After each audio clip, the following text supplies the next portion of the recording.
Hello all NEET 2025 aspirants. Today I am going to discuss the first paper of NEET free mock test series, and if you are watching this on our YouTube channel, then you must register yourself from the link given below, and it is absolutely free. So I am going to discuss the first paper today of the physics portion. There will be other subjects as well. Entire solution of the question paper will be given by us. Okay, also if you have any doubts, you can check the detailed PDF solution as well as the video solutions, and if you have any doubts, you can leave a comment if you are watching in YouTube, and if you are watching from the app itself, then you can come back to YouTube and leave a comment so that we can reply it to you.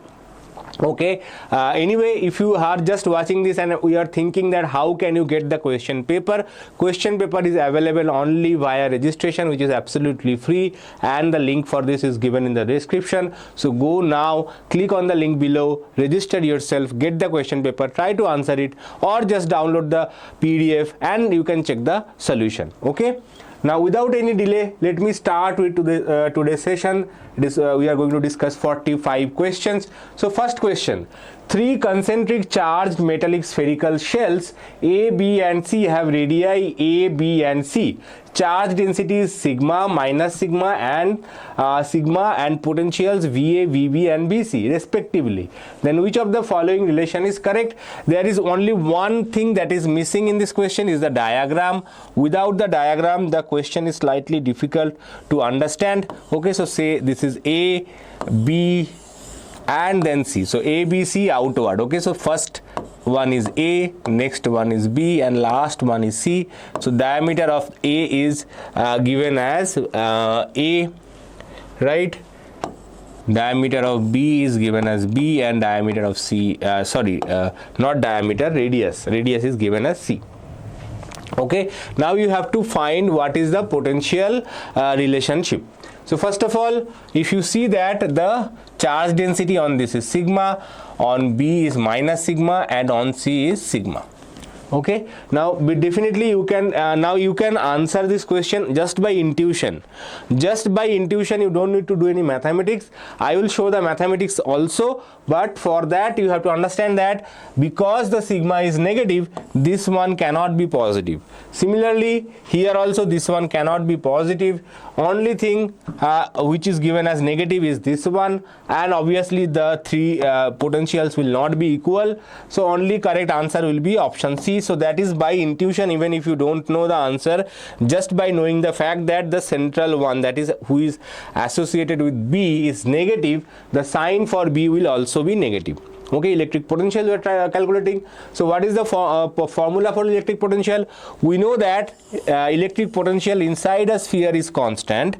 Okay, electric potential inside a sphere is constant, and that is basically given by all the charges inside, right? Now for VC, what is the potential? We will calculate the VC1 and we will show what is the potential for that. Okay, and we are trying to find the potential on the surface. So all the charges inside the sphere will have a role to play. Okay, any charges, obviously we know that for normal spherical shell, if it is a normal spherical shell, okay, potential inside the sphere is equals to the potential on the surface.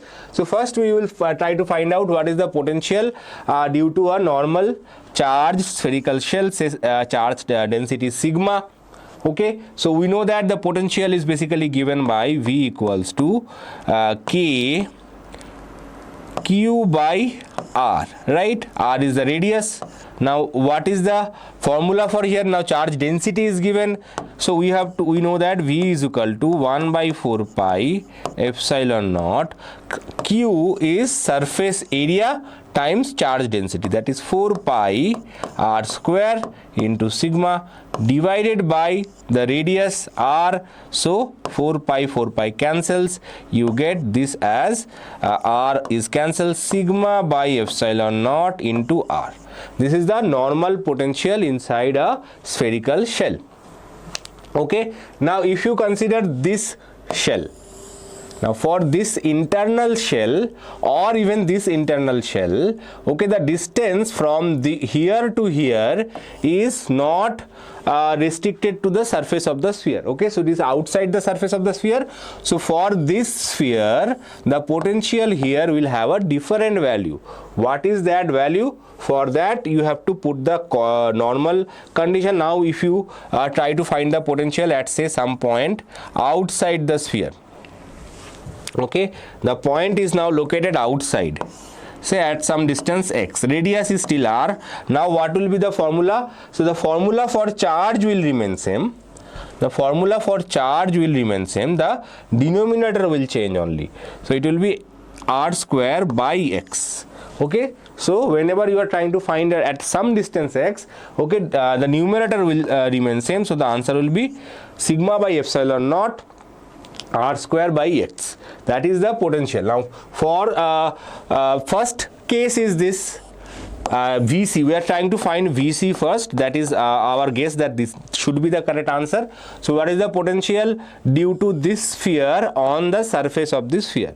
So due to the internal sphere, first A. So that is basically sigma by epsilon naught. That will be common. Okay. So what is the radius? Radius is A. So A square. What is the distance from the surface? Distance from the surface is C. So A square by C. Okay, now for B, the charge density is negative, so only thing that will change is B square by C, and there will be a negative sign. But you also have to consider the outermost sphere as well. For outermost sphere, the first case, that is sigma by epsilon naught, only R should be there, that is C. Okay, this is normal case, right? So you get this as sigma by epsilon naught A square minus B square by C plus C. Okay, so this is the answer. This is the correct answer for this question. Now let's move on to the next question. A mass of 0.5 kilogram moving with the speed of 1.5 meter per second on a horizontal smooth surface collides with a nearly weightless spring of force constant 50 Newton per meter. The maximum compression of the spring would be. So what is the kinetic energy? Kinetic energy is half mv square, and that should be equals to the potential energy stored in the spring, that is the maximum compression x, right? If you hit a spring, it will compress. So so when you are hitting a spring like this, and the object, when it is compressing means the object has transferred its entire kinetic energy to the spring. So whatever kinetic energy of the object, that should be the potential energy of the spring. Right, now you have to just put the values and calculate. M is 0.5, okay, velocity is 1.5, okay, and K is 50. K is 50. Now you have to learn how to calculate without using calculator. So x square equals to 0.5 divided by 50 into 1.5 whole square. Now I am not even touching this. Why? Because there is a square on the left hand side. So we have to eventually take the square root. Right? Now 0.5 by 50, 0.5 by 50 is what? You have to understand that. That is basically 5 by 500. So we have removed one decimal, so that is basically 1 by 100. Okay, so 5 by 50 means 1 by 100. Okay, 1 by 100 into 1.5 whole square. Now if you take the square root, you get x equals to 1.5 divided by 10. Square root of this is 1.5, square root of 1 by 100 is 1 by 10. So you get this as 0.15. So the answer is 0.15. Next question. In Young's experiment, the wavelength of red light is 7.5 into 10 to the power of minus 5 centimeter, and that of the blue light is 5.0 into 10 to the power of minus 5 centimeter. So both of them have same factor, so and unit is also same.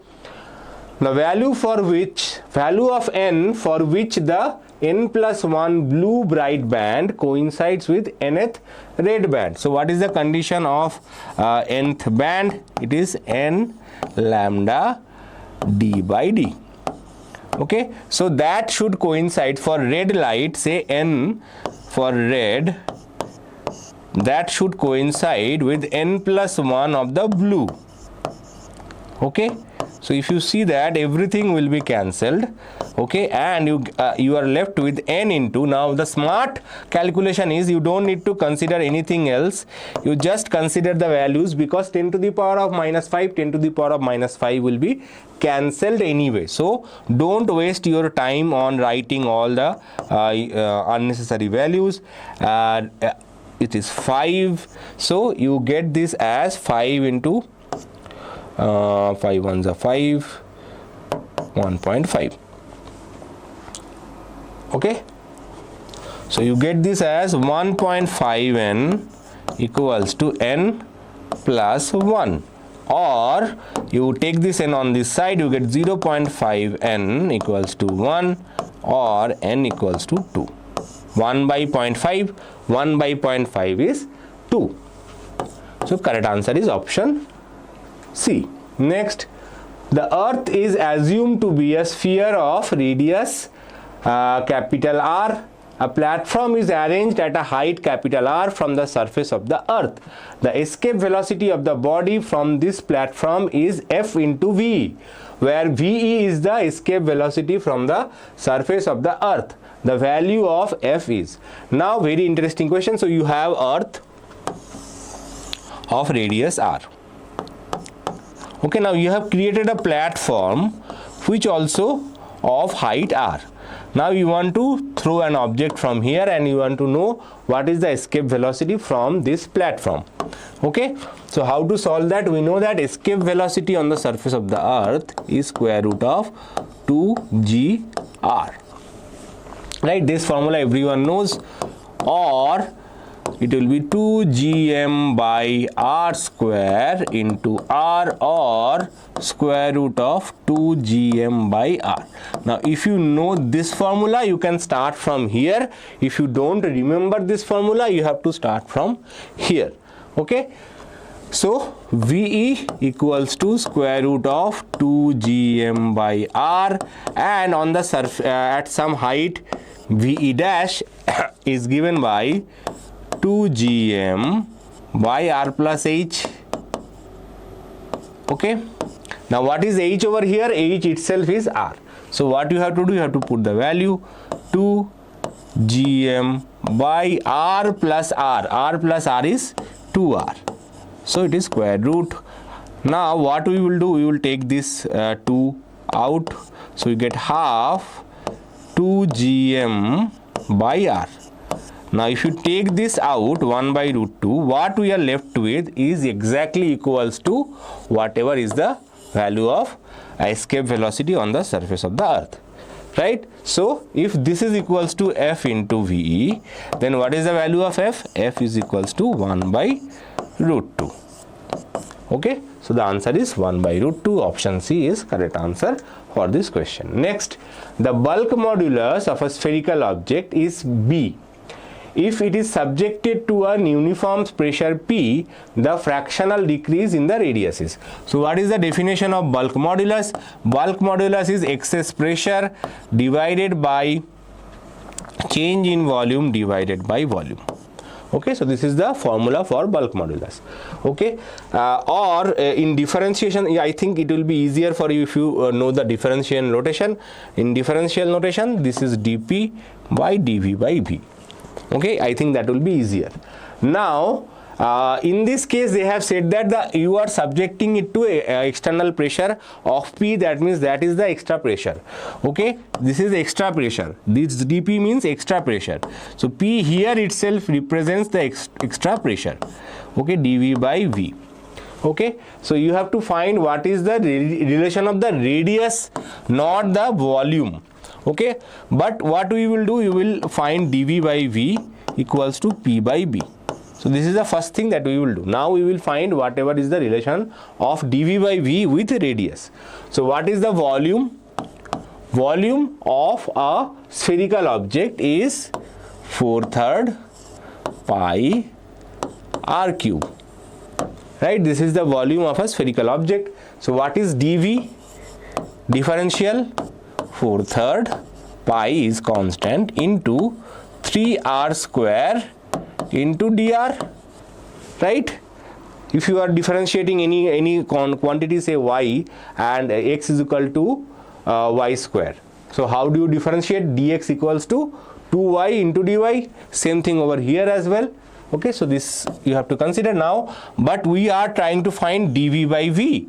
So what we will do, we will divide both sides with v, and v value we already know. This is a trick of physics. This is a very common trick of physics. We divide the same term so that all the constant cancels and most unimportant values cancels. So we get this as 3 dr by r. Now put the value over here. We get 3 dr by r equals to p by b, or dr by r equals to p by 3b. Okay, so correct answer is p by 3b. Next question.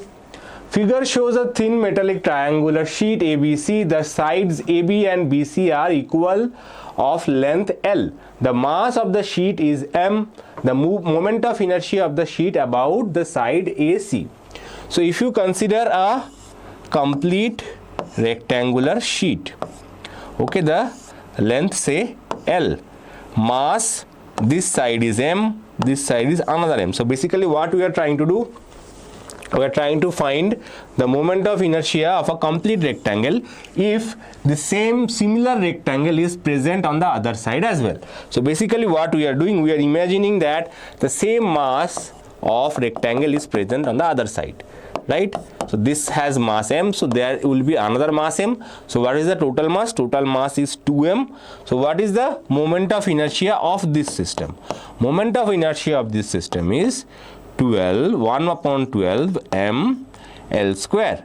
Now here what is the mass? Mass is m plus m, that is 2m. So total mass is 2m. Okay, so this is the moment of inertia of the system, right? Now this is the total moment of inertia. Now you have cut it into half. So what is the moment of inertia of this half piece? So moment of inertia of the half piece, that is this piece for which we are trying to find the moment of inertia, is basically half of that. So half and these two will cancel. You will get ml square by 12. Okay, ml square by 12. So correct answer is option B. Next question. Epsilon naught and mu naught are the electric permittivity and magnetic permittivity of free space respectively. If the corresponding quantities for a medium are 2 epsilon naught and 1.5 epsilon naught respectively, the refractive index of the medium will nearly be. So this is a question based on refractive index as well as the concept of electromagnetic wave. So what is the what is the speed of light in vacuum? Speed of light in vacuum is c equals to epsilon naught mu naught, right? And what is the velocity of light in a particular medium? Velocity of a light in a particular medium is instead of epsilon naught, there will be the epsilon of the medium, that is 2 epsilon naught, and instead of mu naught it will be 1.5 mu naught. So you get this as 1 upon root 2 into 1.5 is 3 epsilon naught mu naught. Okay, so this is the main thing. Now what is the formula for refractive index? Refractive index is speed of light in vacuum divided by speed of light in that particular medium, or 1 upon epsilon naught mu naught into square root of 3 epsilon naught mu naught. Okay, this is in division. So division of division is multiplication, right? It goes up. So this will cancel. You get this as root 3. So the refractive index of the medium is root 3. If velocity of light C, gravitational constant G and Planck constant H are chosen as fundamental units, then the dimensions of mass is. Now this is slightly tricky question. So first of all, you have to remember that what is gravitational constant. Force equals to G m by r square. So from there you can see that the unit of G is basically force. Force is what? Force is mass ml t to the power of minus 2. Okay, times, so this will go up here. Let me rewrite once more. So G equals to F r square by m square. Okay, both of them same m, so m square. So for convenience I am assuming both of them are m. Okay, so G is equal to F r square by m square. What is F? F is ml t to the power of minus 2 times r square. Time r square means length will be multiplied twice more. Length will be multiplied twice more, that is into L square, and divided by mass square. Divided by mass square means it will be divided by mass to the power 2. So if you multiply, what you will get? M was 1 minus 2, so m to the power of minus 1. L was 1 plus 2, so it will be L to the power of 3 and t to the power of minus 2. This is the dimension of G.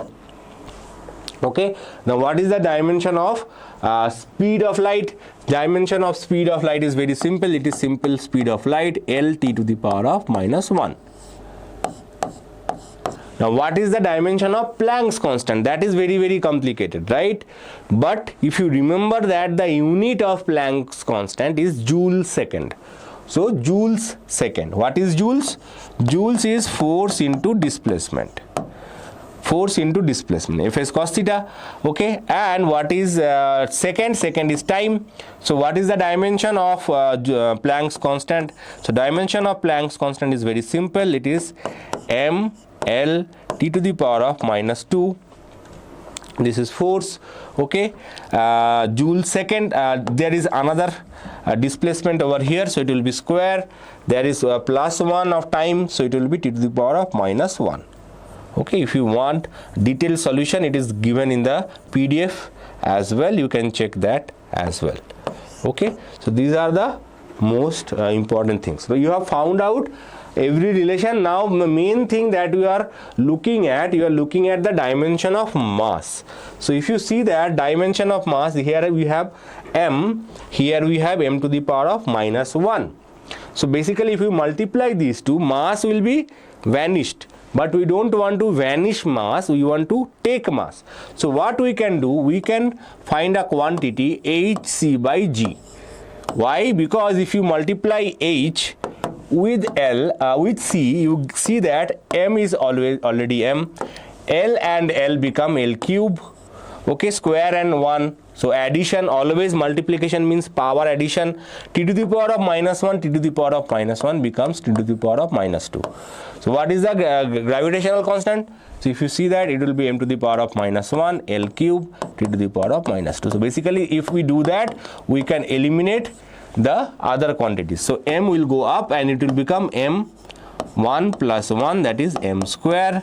So what is the dimension of mass? Dimension of mass will be hc by g to the power half, that is. Now this kind of questions are tricky and maybe sometimes time consuming.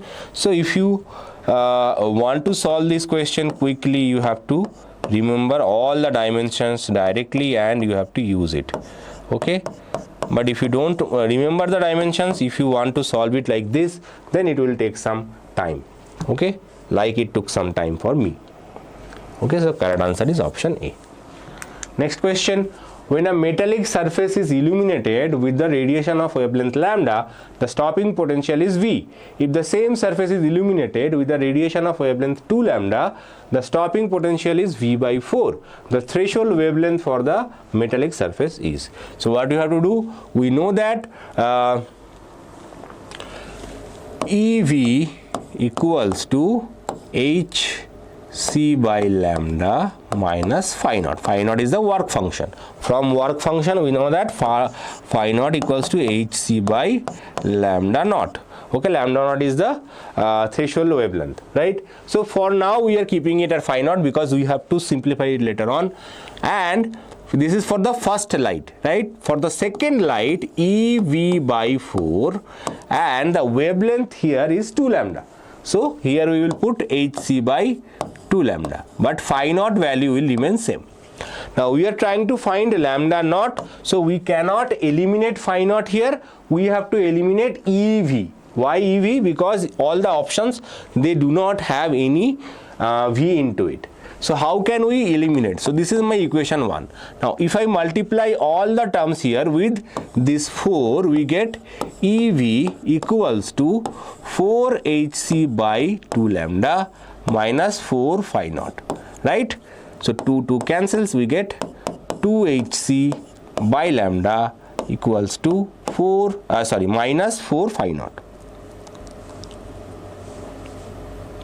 Now what is the value of EV? From equation 1 we see that EV value is hc by lambda. So hc by lambda minus phi naught equals to 2hc by lambda minus 4 phi naught. Okay, now just rearrange it. 4 phi naught minus phi naught equals to 2hc by lambda minus hc by lambda, that is hc by lambda. So we get 3 phi naught. So what is 3 phi naught? 3 phi naught is 3 into hc by lambda naught, right? This is the value equals to hc by lambda. So hc cancels, we get lambda equals to lambda naught by 3, or lambda naught equals to 3 lambda. So this is the threshold wavelength. 3 lambda is the correct answer. Next question. From a solid sphere of mass m and radius r, a spherical portion of radius r by 2 is removed as shown in the figure. Taking the gravitational constant, taking the gravitational potential V equals to 0 at r equal to infinity, the potential at the center of the cavity is. So you have to find the center of the cavity. It involves a difficult calculation.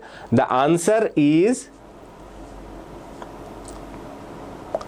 so to find the answer, what we have to do, we have to find the gravitational potential due to this sphere first, and then we have to find the gravitational potential for this hollow sphere as well. Okay, once we find the potential for both of them, then it will be, suppose this is V solid and this is V empty. So V solid minus V empty will give you the gravitational potential inside the sphere. Okay. The answer for this question will be Gm by R. I am not doing the solution. It is little complicated and long. Okay, for some students, they are not interested. And if you are interested, you can check the PDF solution. It is done in beautifully way in the PDF part. Okay, it is just based on the formula. For the given cycle, the work done during isobaric process. So first of all, you have to understand what is the meaning of isobaric. Bar means pressure. Okay, isobaric means constant pressure. Okay, so which process in this case is constant pressure? So constant pressure is when the pressure is constant. That means this line is parallel. So as you can see, from A to B, the pressure is constant at 3 into 10 to the power of 2 Newton per meter, right? So what is the work done from, basically they asked you what is the work done from A to B. How to do that? So in that A to B path, the pressure is constant. So work done is basically P into dV, our old friend. Okay, pressure is constant, that is 3 into 10 to the power of 2. And dV is 3 minus 1, that is equals to 2. Okay, so it will be 6 into 10 square, that is 600 joules. So Answer is very simple, 600 joules. Very easy question. Next part, which one of the following graphs represents the variation of electric field with distance r from the center of the charged spherical conductor of radius r? So this is the charged spherical conductor with radius r, charged spherical conductor, hollow spherical conductor. For electric field, this will be the graph. Okay, for electric potential, this will be the graph. Next, electric potential will be, this will be the graph. Next, avalanche breakdown in a semiconductor diode occurs when, avalanche breakdown occurs, there are two types of breakdowns, avalanche and Zener, okay, and they occur when the diode is reversed bias, okay. So reverse bias exceeds certain value, then only the breakdown occurs, okay. Breakdown is the limit through which the diode can resist its ideality, that is no current flows in the reverse bias, but as soon as you cross that limit, the current suddenly increases and that diode functionality is no longer there. That is called breakdown. In identical cells, each of EMF epsilon and internal resistance R are joined to form a closed circuit. One cell A is joined with the reverse polarity. The potential difference across each cell except A is. So we have some of the cells connected properly, but in between one of the cell is connected wrong. We are saying that cell is A, okay, and each of them has internal resistance small r, okay. And now they are short circuited, or they are connected in a loop, right? They are connected one after another, right? Closed circuit means no external resistance, so you can say basically they have short circuited. They are short circuited. If they are short circuited, okay, there will be a current in the circuit. So first of all, what is the EMF? Total EMF. Total EMF is basically how many of them are connected properly. N minus 1 of them are connected properly, so that is positive, and one of them is connected incorrectly, so that you have to subtract it. So total number of total EMF of the system is N minus 2 epsilon and not N minus 1 epsilon. Very, very careful. Students often understand the problem, but what they do is that instead of writing N minus 2, they write N minus 1, okay, because N cells are there, 1 is wrongly connected, so it will be N minus 1. Actually, N minus 1 are correctly connected. Also, there is one which is giving you opposite polarity, so that also has to be minus from the total EMF. That is why it is N minus 2. So if you mistake in 1, the number decreases by 2. So very, very careful about that. Okay, so this is the total EMF. What is the total resistance of the system? Total resistance of the system is all of them are connected in series. So in case of resistance, there is no negative, it will always be added, so it will be NR. So what is the current?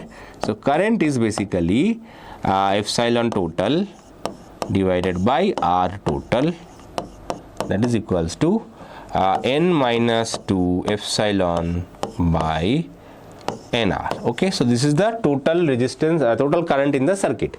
Now in potential across any circuit except this one will be given by epsilon minus IR, right? Epsilon minus IR, because the current is opposite, so in this case the sign will be opposite. That's why for except that, for any other cell the potential difference will be this, okay, it will be same. So what is the potential difference? Epsilon is given, I is, we have calculated, N minus 2 epsilon by NR into R. R cancel, so you get this as N epsilon minus N epsilon plus 2 epsilon divided by N.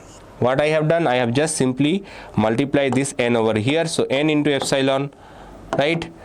Then this is the common LCM, and we have to I broken this bracket, so N into epsilon minus and 2 epsilon minus minus plus, okay.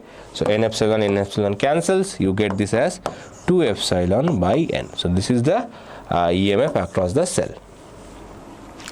Next question, 1 kilogram of ice at 0 degree Celsius is mixed, so some typing error over here, so 0 degree Celsius is mixed with 1 kilogram of water. Again, it is not 800, it is 80.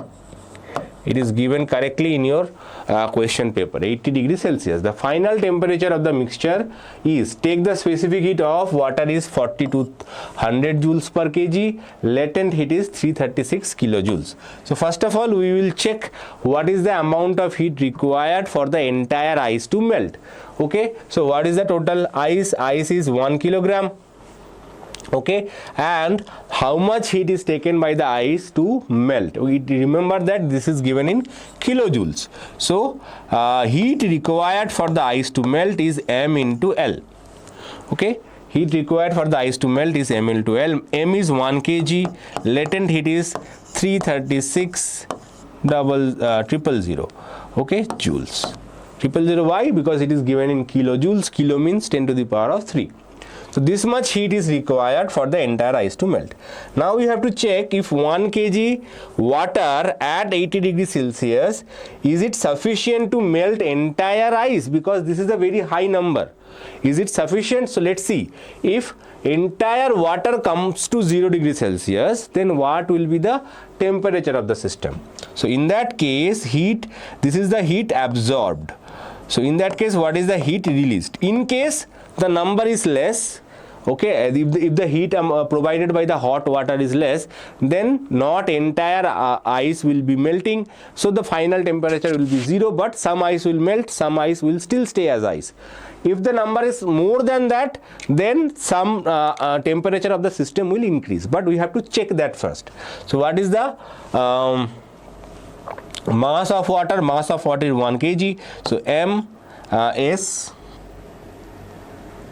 What is the heat required? Heat required is M into S into delta T.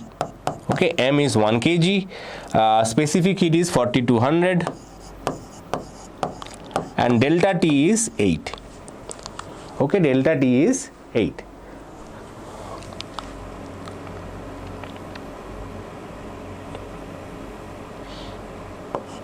So if you multiply this, you will get the same value, 33600.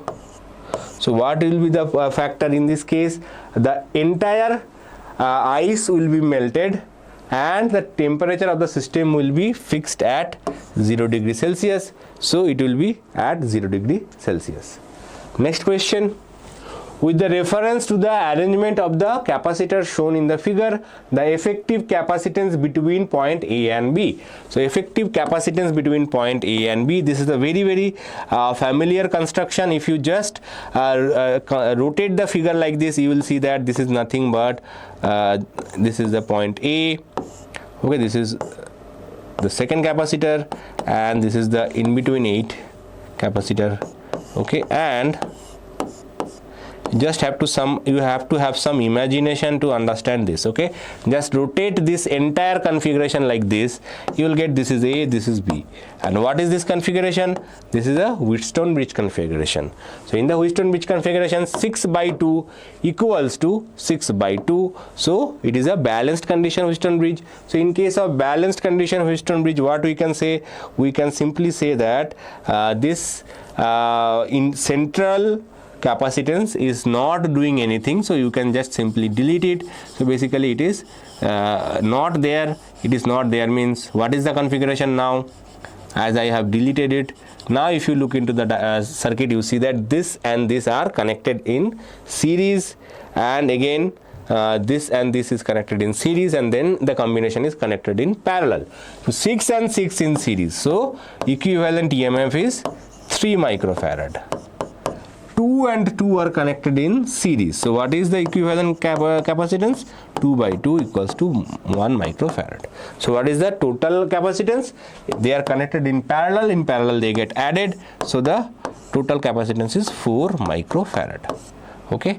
So for that, what you have to do? You have to understand this is a Wheatstone bridge and immediately apply this and solve it quickly. This is an easy question. You can solve that quickly. if an electron in an hydrogen atom jumps from third orbit to the second orbit, it emits a photon of wavelength lambda. When it jumps from fourth orbit to the third orbit, the corresponding wavelength of the photon will be. Now you can use the given equation, which is basically 1 by lambda equals to 1 by r, okay, n 1 by n f square minus 1 by n I square. This is the formula, you can use it, but I am going to teach you a something shortcut formula, especially when you are comparing. How to do that?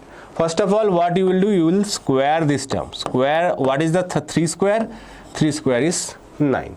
You will square this term as well. What is the square of this term? This is 4. Okay.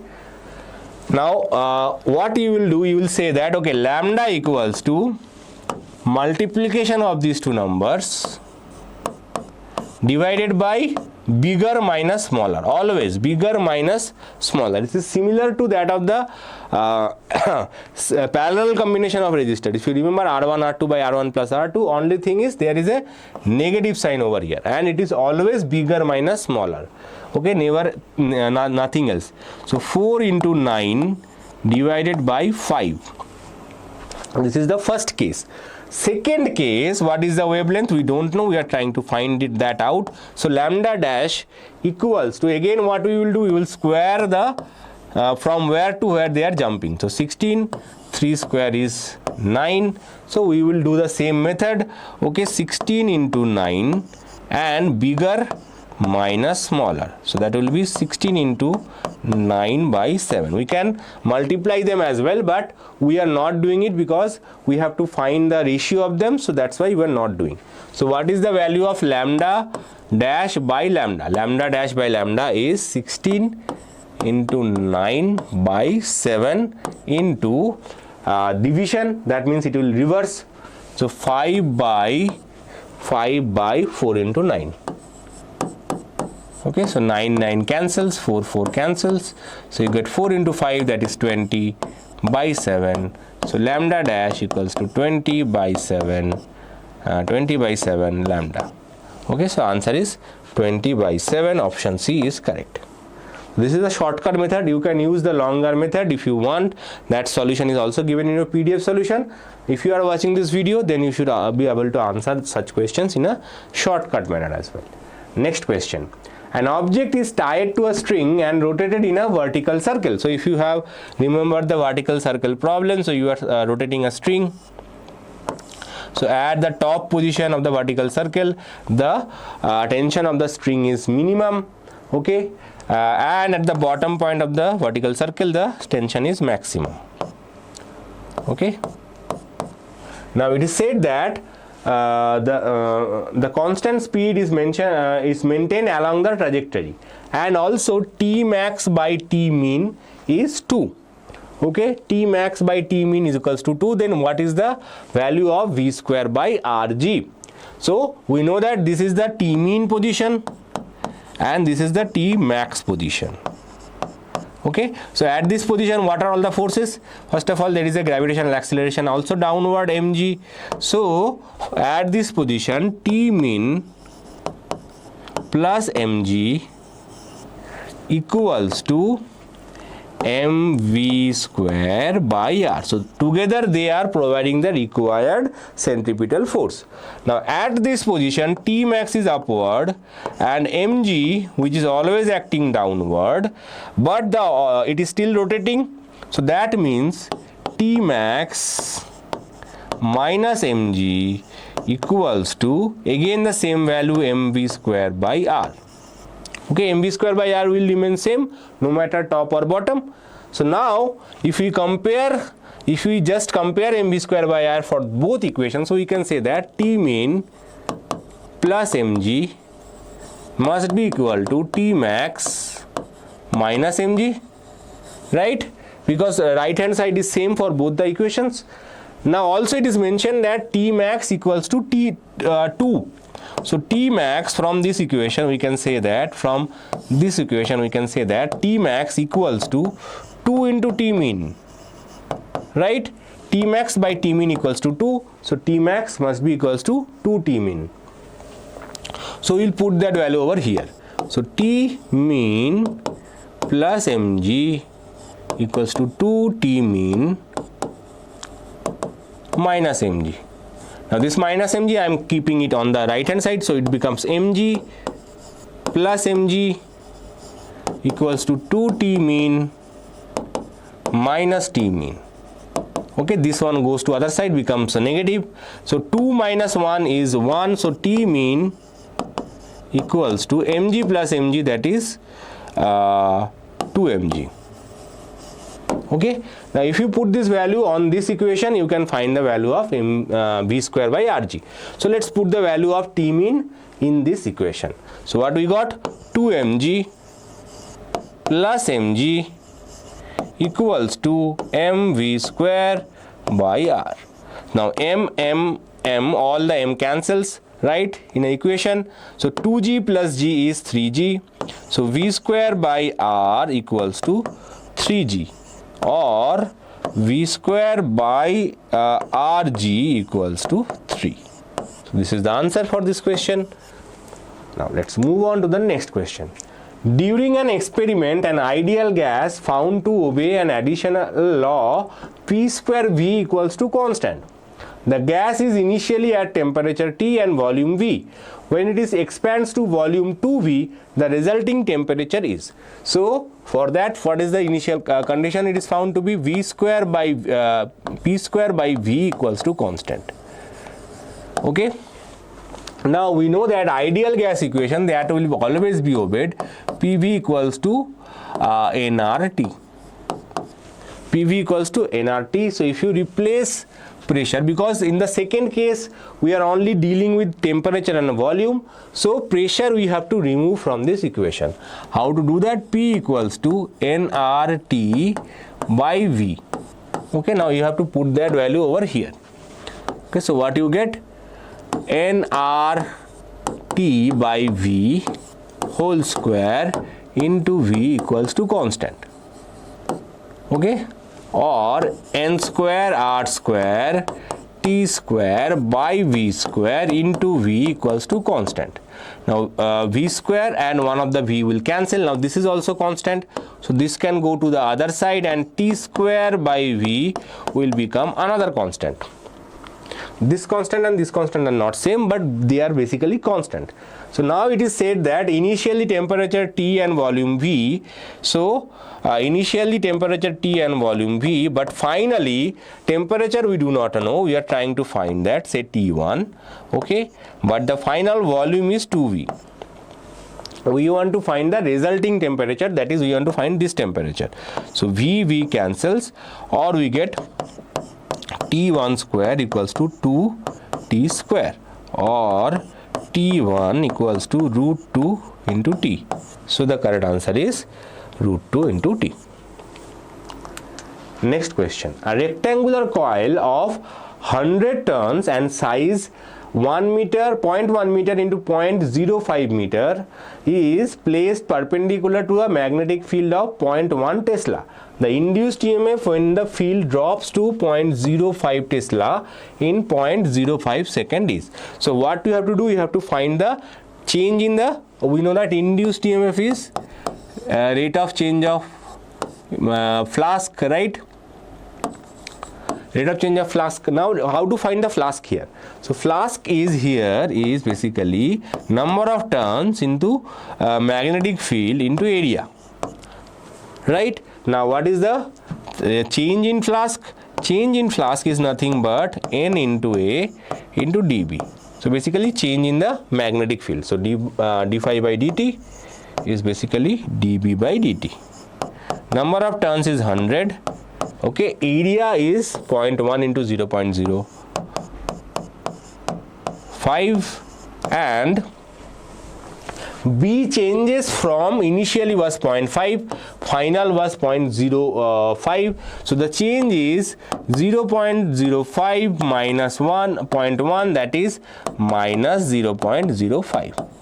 This is the change. Now normally there is a negative sign over here, but most cases you can ignore this. Sign is not important unless and until you see the option in the question. You don't need to consider the sign. So what is induced EMF? Induced EMF is d phi by dt. As I said, it will be 100 into 0.1 into 0.05 into 0.05 divided by 0.05. So this is the dB, okay, we have already calculated, and this is the dt. So they cancel each other. Now what is the induced EMF? So 0.05 into 100 is basically 5. 0.05 means 5 by 100. So if you multiply by 100, you get 5 into 0.1, that is equals to 0.5 volt. So the induced EMF is 0.5 volt in this case. Next question. In the following figure, what is the magnitude of the magnetic field induced at point O? So first of all, how many wires are there? There are this wire directly going to the wire. So it is perpendicular, so there will be no magnetic field due to this wire. There will be a magnetic field due to this semicircle and due to this straight line. Okay, so how to find the magnetic field due to semicircle? We assume that if it was complete circle, what would have been the magnetic field? So if it is a complete circle, so first of all, what would be the direction? You have to curl your fingers. So if you see that, the magnetic field will be out of the page. So what is the value of that? The magnetic field will be mu by 2 I by R. Now that is for a full circle, but here we have only half circle, so that's why it is half. Okay, now what is the magnetic field due to a straight wire? Magnetic field due to a straight wire is mu naught by 2 pi I by R. Okay, now what is the direction for this? This is current is in this direction, so magnetic field will be again out of the paper. So due to the circular coil also out of the paper, okay, and due to the current carrying wire also out of the paper. So both are out of the paper at the center, so they basically gets added. So they will basically get added, but again this is due to a very long infinite wire. But if you cut it from the half, then what will be the magnetic field due to this half? Magnetic field due to this half will be half of that. Okay, so basically what we consider there is another wire behind it which we have cut it at here, and we are trying to find the magnetic field. So again there will be a half value over here. So what is the correct answer? Mu naught by 4 I by R plus mu naught by 4 pi R I. Okay, so you can take mu naught by 4 I by R common.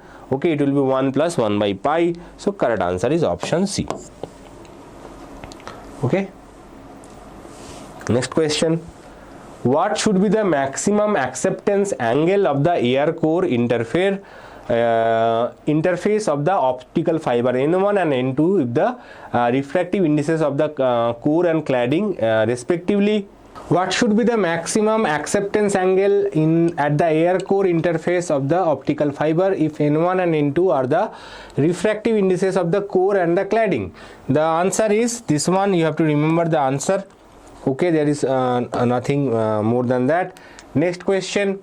There is a point of charge Q located at the center of a cube. What is the electric flux at that point charge through a face of the cube? So only one face of the cube. This is very simple.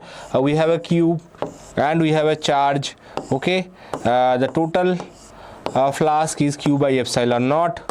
Total flask is Q by epsilon naught. For a cube there are 6 surfaces, right? So the flux through any one of them will be Q by 6 epsilon naught. So correct answer is Q by 6 epsilon naught. Next question. The kinetic energy of electron is 10 to the power of minus 20 joules, and the photons also have the same energy.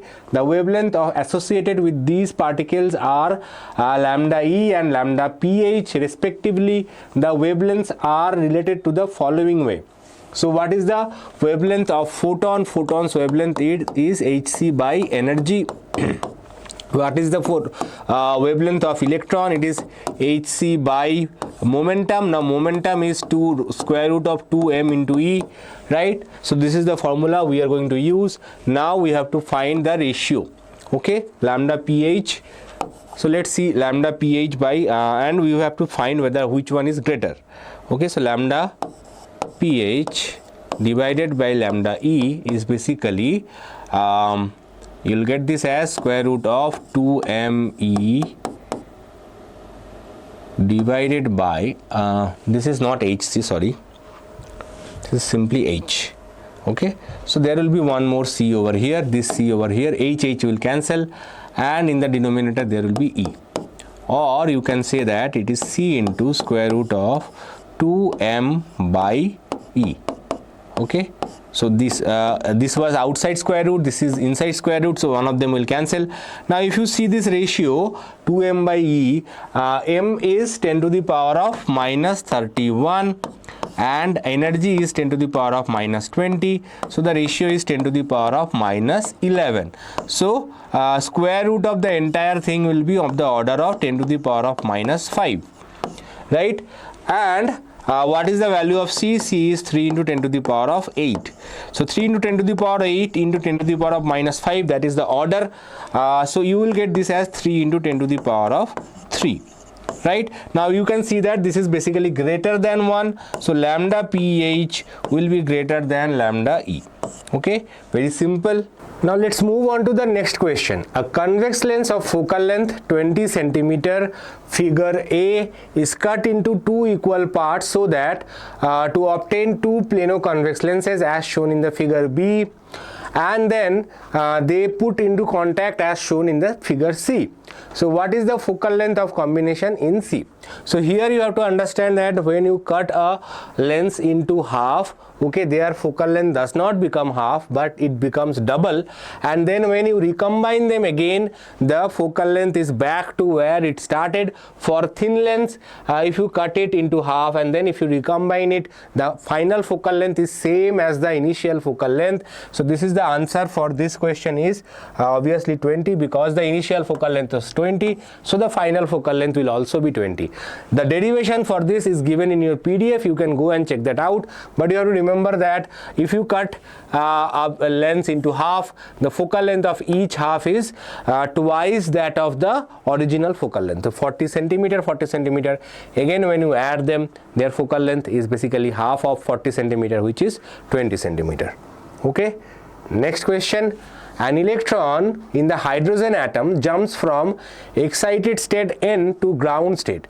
The wavelength of the emitted illuminates a photosensitive material having work function 2.75 eV.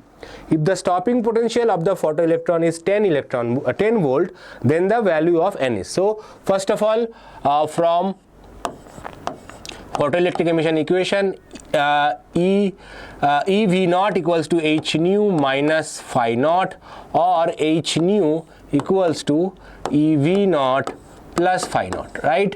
Now the voltage is given as 10 volt, so in terms of electron volt it will be 10 electron volt. Okay, if you multiply with the charge of electron and if it is given already in volt, then that is basically electron volt. Electron volt definition is acceleration of an electron in 1 volt potential difference. In 10 volt potential difference, the acceleration will be 10 electron volt, so that is the 10 electron volt. So don't worry, even if it is given in volt, the unit in terms of energy, it will be 10 electron volt, plus the work function is 2.75.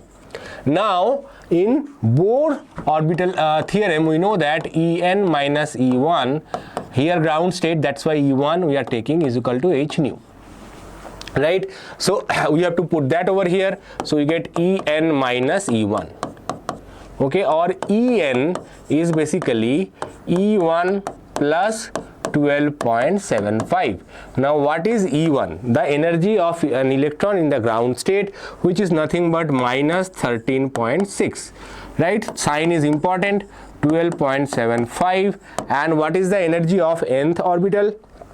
Nth orbit, it is 13.6 by n square with a negative sign, right? Now what is the value of this? This will be minus 0.85. Now minus cancels from both sides, so you get n square equals to 13.6 divided by 0.85, which will be very close to 16. Okay, slightly more, and n will be equals to 4. So the value of n is 4. So electron is jumping from 4 to ground state. Next question. The fourth overtone of a closed organ pipe is same as the third overtone of an open pipe. The ratio of the length of the closed pipe. Now in case of closed organ pipe, we know that it is second, third, first, third, fifth, like that. Okay, so fourth overtone will be 2 into overtone number plus 1 into V by 4L. That is the overtone for fourth overtone in closed pipe, and that is say closed LC, and that is equals to the third overtone of a open pipe. So in case of open pipe, it is only the number plus 1. Okay, first, second, third, everything is present, and the fundamental frequency is V by L open, 2L open, sorry, V by 2L open.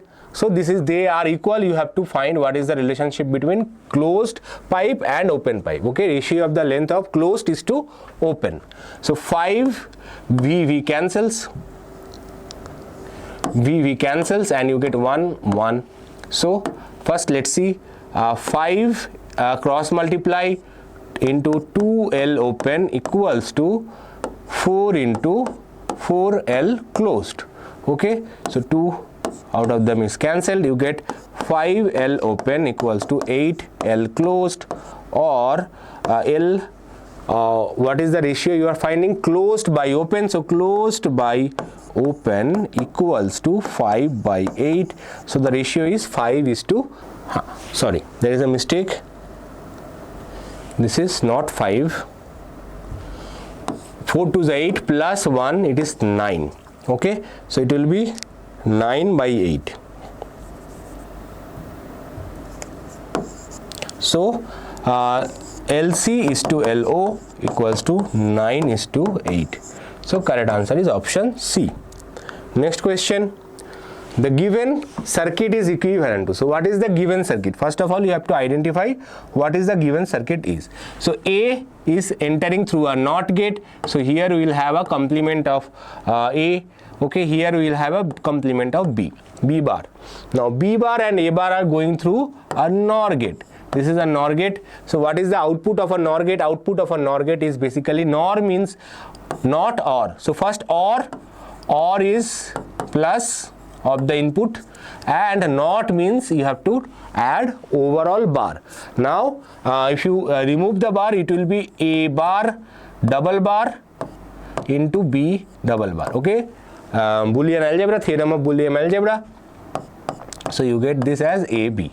Complement of complement is the same number. So A bar of bar is basically A. So you get this, basically this is an AND gate. So this is an AND gate. AND gate means multiplication, and this is an example of AND gate. So correct answer is option D.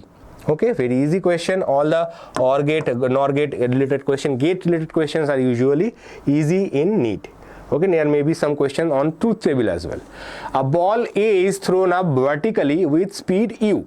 At the same instant, another ball B is released from the rest at height h. At time t, the speed of A with relative to B is. So you have to understand that when you are throwing a ball upwards, okay, its speed is U.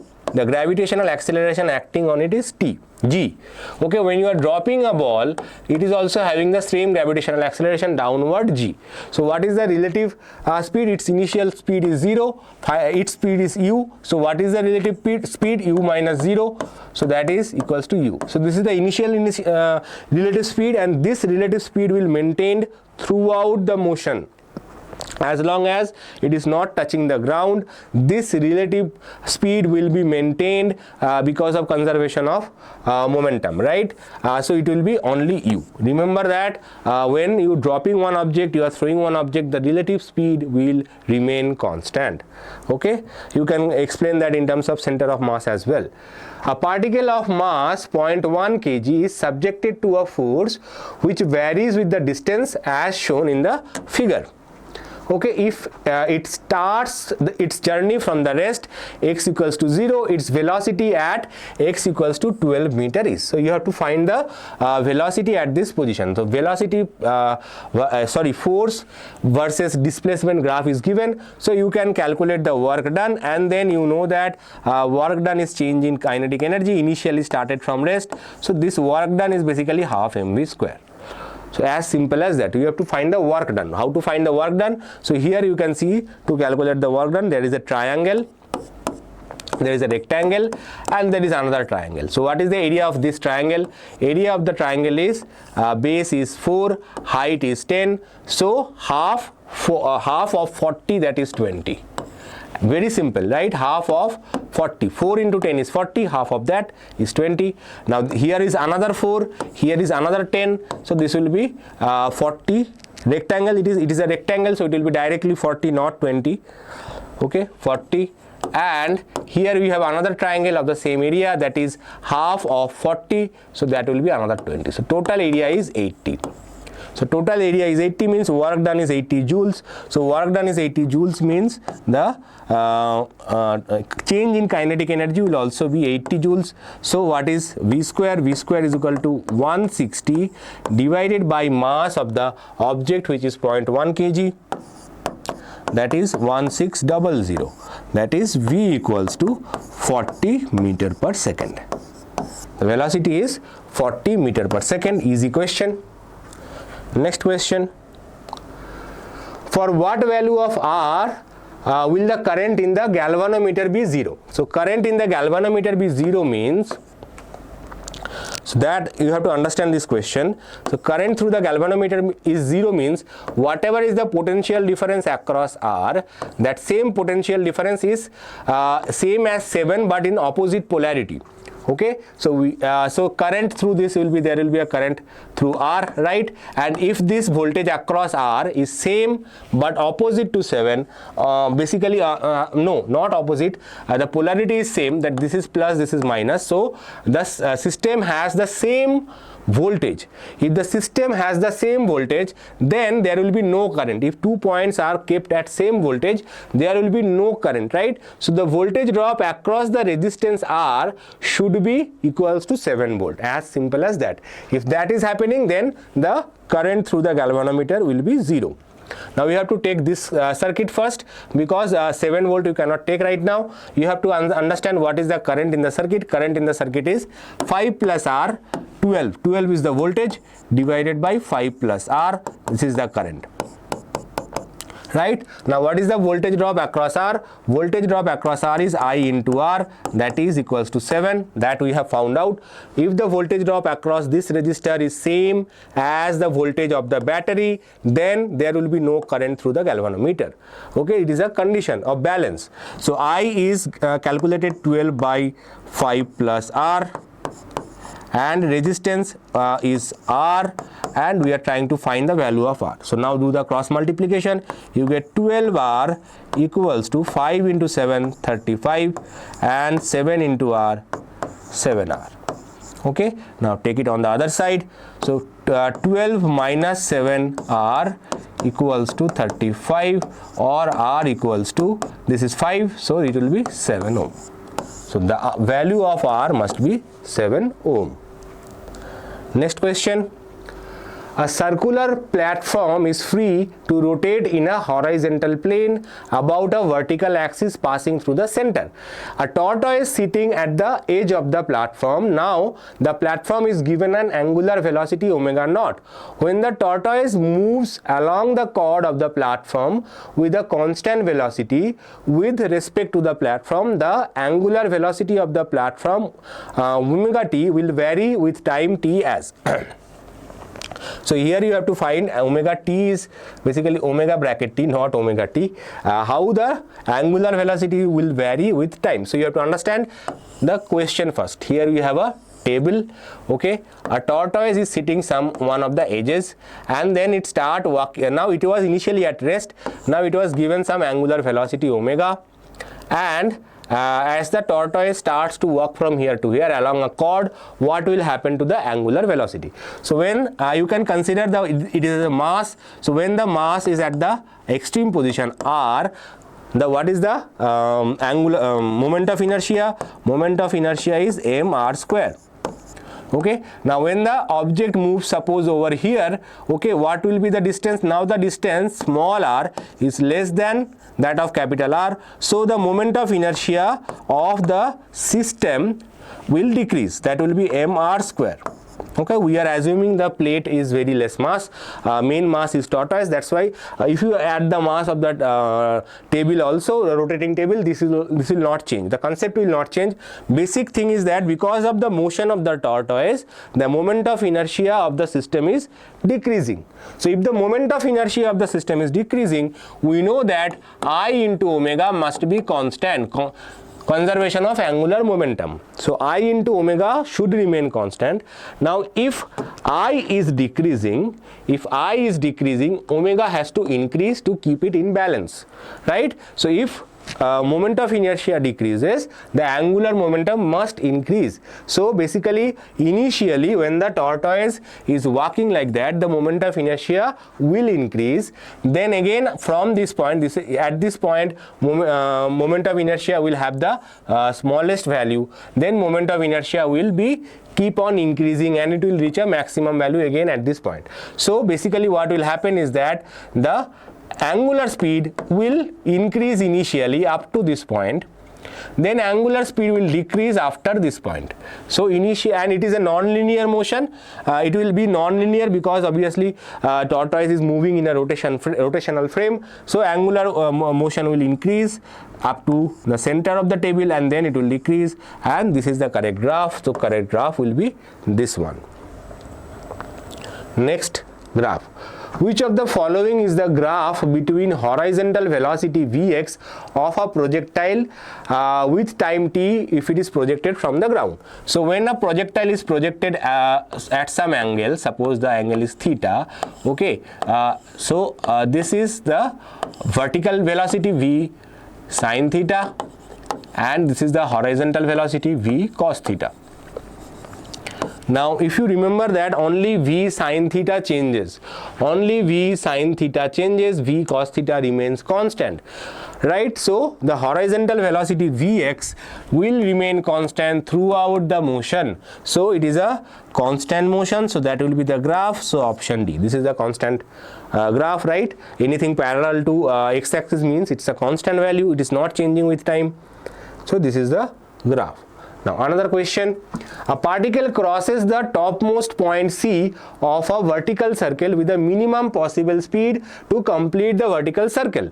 Then the ratio of the velocity at points A, B and C. So if you have studied vertical circle, you know that for the minimum condition, the speed that is required at the topmost position is square root of rg. At this position it is 5 rg, okay. Topmost position the tension is 0. From there you can calculate the speed required, and then from the conservation of energy you can calculate what is the velocity required at the bottom, and you can answer this question based on this as well. So root 5 into root 3 is to root 1, or you can find out, okay, here it is root 3 rg. Okay, you can use the conservation of energy principle and calculate the velocity at this point. Okay, half mv square plus this height. Okay, this height is r, so half mv square plus mgr. Okay, for this point it is mg 2r, right? This is 2r distance, that's why this is ground level with where potential energy is 0. So half mv square, you have to put the value of this, half mgr, okay, plus mgr. So it will be half mvc square, okay. So this is the total energy, always constant, and that should be equals to kinetic energy. So from there you can calculate it as so Vc will come out to be square root of 3 gr. Okay, so it will be root 5 is to root 3 is to root 1. You can remember the answer if you want.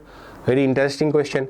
A proton, a deuteron and an alpha particle with the same kinetic energies enter a region of uniform magnetic field moving at right angles to B.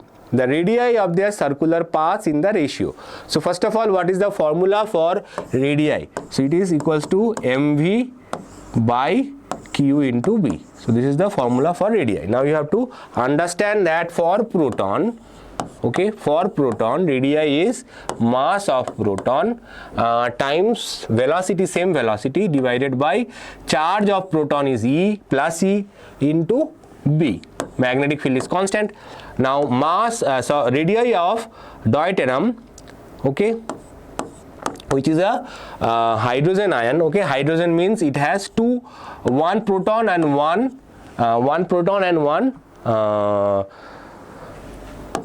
neutron, so its mass is twice, and charge of deuterium is basically same as that of proton, single proton, right? Only one proton is there. And alpha particle, it has 2 protons and 2 electrons, so 4 mp, 2 protons and 2 neutrons, sorry, and it has twice 2e, so it will also 2 mp V by B. So if you see the ratio, it will be Rp is to Rd is to R alpha equals to 1 is to 2 is to 2. Okay. Okay. One more thing. Here, radii of the paths is mv by qb, but here they have said velocity is not same, kinetic energies are same. So kinetic energy same means what is mv? Mv is momentum. Now what is the relationship between momentum and kinetic energy? Momentum and kinetic energy is square root of 2m ek, okay, by qb. Okay, so this is very, very important. So what is the radius of protons now? Radius of proton is twice mass of proton into kinetic energy divided by electron into B. Radius of deuterium is 2 into 2 mp ek by 2 eb. Okay, that is if you take it, it will be root 2 into 2 mp ek by eb. Okay, if you take this outside root 2, well, it will be 1 upon root 2. Okay, it will be 1 upon root 2. What about alpha particle? Alpha particle is 2 into 4 mp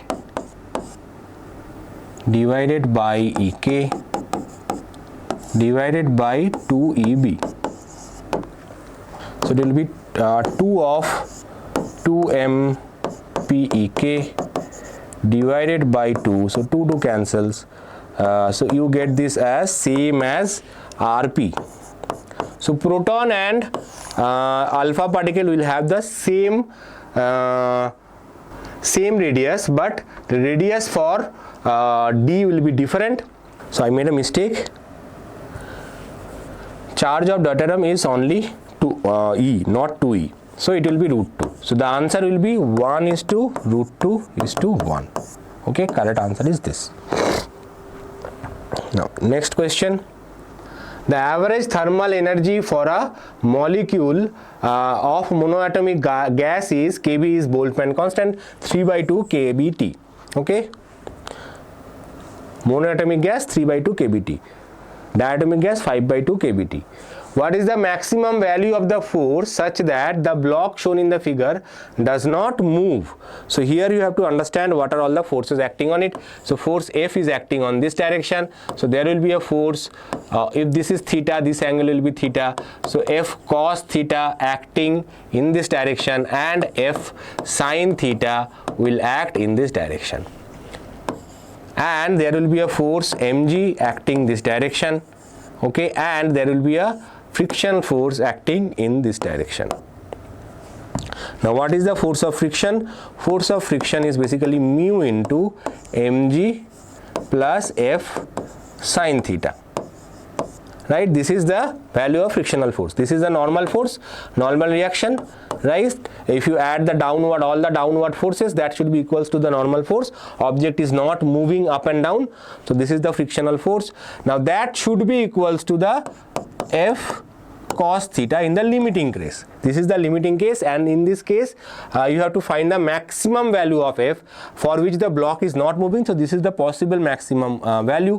Mu is given by 1 upon 2 root 3. What is the mass? Mass is root 3 kg. So root 3 into g value we are taking 10 for now. Force we don't know. Now what is sine? Sine 60. Sine 60 is root 3 by 2. Okay, and equals to F cos theta. Cos 60. Cos 60 is half. Now we have to simplify the entire thing. So if you multiply it, root 3 cancels. This will give you 5, and for this you will get root 3 cancels. Half into half, 1 by 4. So 5 plus F by 4 equals to F by 2. Or if you take it other side, 5 is equal to F by 2 minus F by 4, that is F by 4. So F equals to 20 Newton. So maximum value of the force will be 20 Newton. Next question. Two Polaroids P1 and P2 are placed on their axis perpendicular to each other. So one is like this, one is like this. Okay. Unpolarized light I0 is incident on the first Polaroid. Okay, is incident P1 at third Polaroid P3. So this is P1, this is P2. A third Polaroid P3 is kept between P1 and P2 such that the axis makes an angle 45 degree with the position. So this is P3. The angle it makes with the original position is 45 degree. What is the light intensity of the light that is coming out from this? Okay, first of all, when the unpolarized light enters the first Polaroid, its intensity immediately becomes half of it. Okay, and then once it passes through this Polaroid, it will be I0 by 2 cos square 45 degree. Cos 45 is 1 by root 2. Cos square 45 degree is another half. So it will be I0 by 4. Now again the angle between this one and this Polaroid is 45 degrees. Okay, because now we will start from this Polaroid and we will compare it with the next Polaroid. So the angle between P1 and P2 is 90. This one is 45. So the second one will be 90 minus 45. It will also be 45 degree. Okay, so what is the intensity of the final intensity? That is I0 by 4 into cos square 45 degree. That is another half. So it will be I0 by 8. So the correct answer is I0 by 8, option B. Next question. A man can throw a stone such that it acquires maximum horizontal range of 80 meters. The maximum height to which it will rise for the same projectile. So when is the range is maximum? Range is maximum when the angle of projection is 45 degrees. Okay, so what is the range? Maximum range, it is equals to u square by g. Okay, this is the maximum range, u square sine 2 theta. Now for maximum range sine 2 theta is 1, and this range is given by 80. Okay, so what is the value of u square? U square value is 80 into 10, that is 800. Now what is the value of maximum height? Maximum height is u square sine square theta by 2g. Okay, so u square is 800. Sine 45 is half, 1 by root 2. Sine square 45 is half divided by 2 into 10. 0, 0 cancels. It will be 40 by 2, it's 20. So the maximum height it will rise is 20 meters. Okay. Next question. A photon of energy 4 electron volt is incident on a metal surface whose work function is 2 electron volt. The minimum reverse potential V to be applied for stopping the emission of the electrons is. Very easy question. So we know that EV naught equals to H nu minus phi naught. Now what is H nu here? H nu is given 4 EV and the phi naught is 2 EV. So the difference is 2 EV. Okay. Now if you take V naught equals to 2 EV by E. So E cancels. This is 2 volt. So the stopping potential is 2 volt. Basically, if you can find anything in terms of EV, you can directly convert the value in terms of volt. This is not 100% correct, but for shortcut method, if you want to remember it, this is the easiest way to remember it. Okay. So EV can be cancelled. Next, a 250 turn rectangular coil of length 2.1 centimeter width 1.2 centimeter carries a current of 85 microampere and subjected to a magnetic field of strength 0.85 Tesla. The magnitude of the work done for rotating the coil by 180 degree against the torque is. So first of all, what is the torque acting on the system? So torque acting on the system is basically MB. Okay, MB sine theta, but here because we are only calculating work done, that means you have to consider the potential energy. Potential energy is basically initial minus final. Initial potential energy is cos 0, that is 1, and final is 180, that is minus 1. So the change in potential energy will be 2 MB. 2 MB. Now you have to find the M basically. 2 MB. This is the work done. Remember, always whenever you are rotating a coil or a dipole in magnetic field, the work done is 2 MB. Now what is M? M is nothing but N into I into A. Normally it is I into A, because it has n number of turns, it is N into I into A. Okay, so 2 into, what is number of turns? 250. Current is 85 microampere. 85 into 10 to the power of minus 6, and area is 2.1 and 1.2. 2.1 into 1.2. Now remember, both are in centimeters, so you have to multiply 10 to the power of minus 4.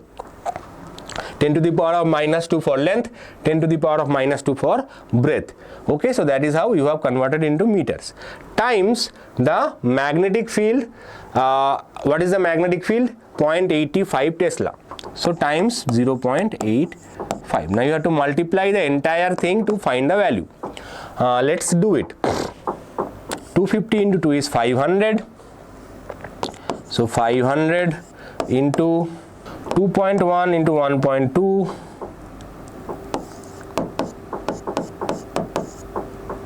into, this will be approximately 7.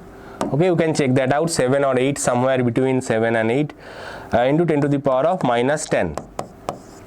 Okay, so now we have to find, now you can approximate this number to be equals to 1.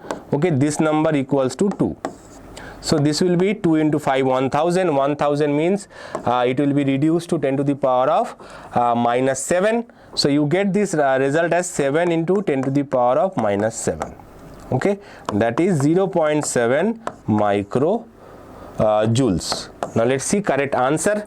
The closest answer to this is obviously 1.15. Now why that discrepancy? Because I have reduced two numbers. So if I have reduced the two numbers also, this multiplication is not accurate. 0.8 into I have multiplied 80 into 0.8, which is 64, and then I have assumed okay, maybe it is very close to 7. Okay, so correct answer is 1.17 microjoules. So this is the correct answer. Next question. The kinetic energy of a body becomes 4 times its initial value. The new linear momentum will be. So kinetic energy of the body becomes 4 times its initial value. So what is the momentum? New linear momentum, it will be 2m ek.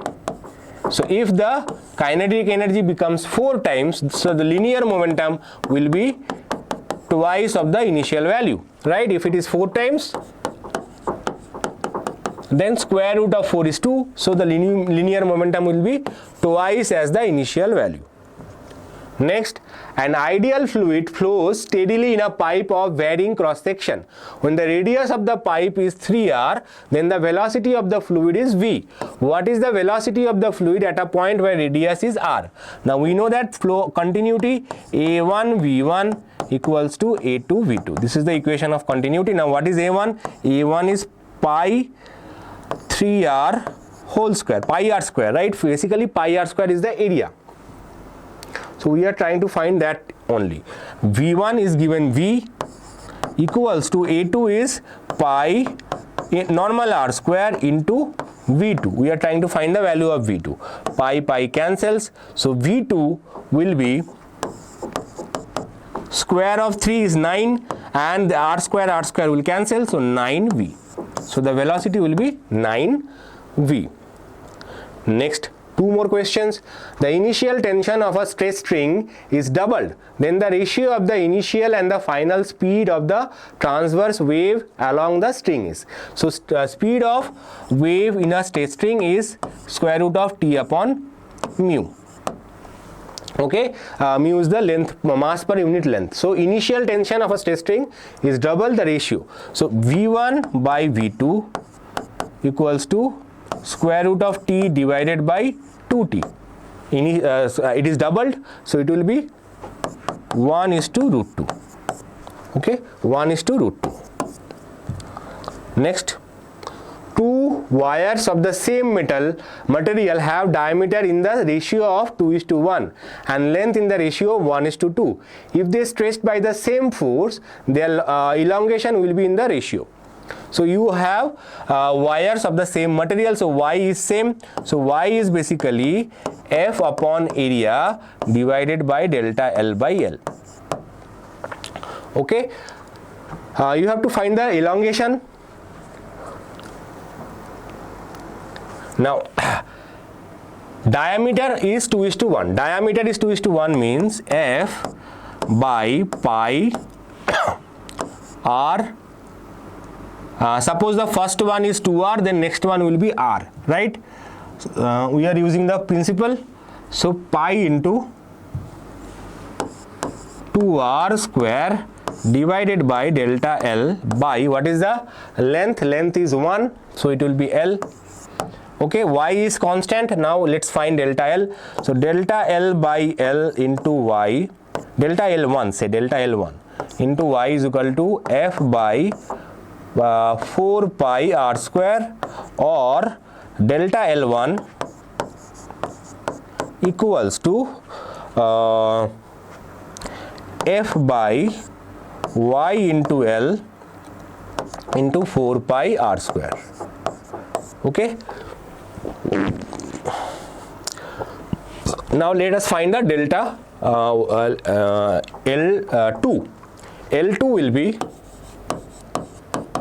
now what is the value of radius in that case? Radius will be 1 only, so it will be only pi r square. So instead of 4 pi r square, it will be only pi r square. So f divided by and length is now twice, so it will be y into 2L into pi r square. Okay, so delta L1 by delta L2 will be equals to L1 by L2, so this one will go up 2 divided by 4, so it will be 1 by 2. So ratio will be 1:2 or 2:1, I think. Sorry, I made a mistake over here. This L will not be going into the division, it will come here also. it will come in over here.